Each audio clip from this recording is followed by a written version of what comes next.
સુરતમાં હજીરા રોરો ફેરી ખાતે ફરી એક વખત વિદેશી દારૂની હેરાફેરીનો કિસ્સો સામે આવ્યો છે। સુરત હજીરા રોરો ફેરી ખાતે ફરી એક વખત વિદેશી દારૂની હેરાફેરી કરવામાં આવી રહી હતી। હજીરા પોલીસની સર્વેલન્સ ટીમને બાતમીના આધારે દારૂ ભરેલી ટ્રક પકડી પાડી 18 લાખનો મુદ્દામાલ કબજે કર્યો છે। સુરતની હજીરા પોલીસ સ્ટેશનને બાતમી મળી હતી કે સુરત તરફથી આવતી અશોક લેલન કંપનીની ટ્રક ગેરકાયદેસર વિદેશી દારૂનો જથ્થો ભરેલો છે અને તે રોરો ફેરી મારફતે ભાવનગર તરફ જઈ રહ્યું છે।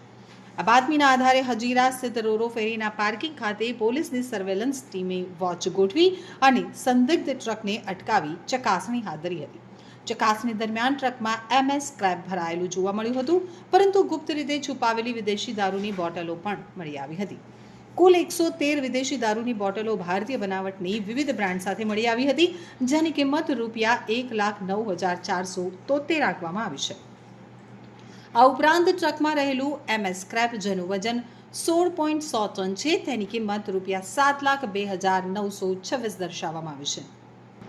પોલીસે ટ્રક, દારૂની બોટલો, 2 મોબાઈલ ફોન, આધાર કાર્ડ, 2 નંગ, RC બુક નંગ 1 તથા સ્ક્રેપના ઈ-વે બિલ સહિતની તમામ દસ્તાવેજી વિગતો કબજે કરી છે અને કુલ મળી 18,32,399ના મુદ્દામાલની હેરાફેરી થઈ રહી હતી। આ કેસમાં પોલીસે 2 આરોપીને પકડી પાડી કાયદેસરની કાર્યવાહી હાથ ધરી છે।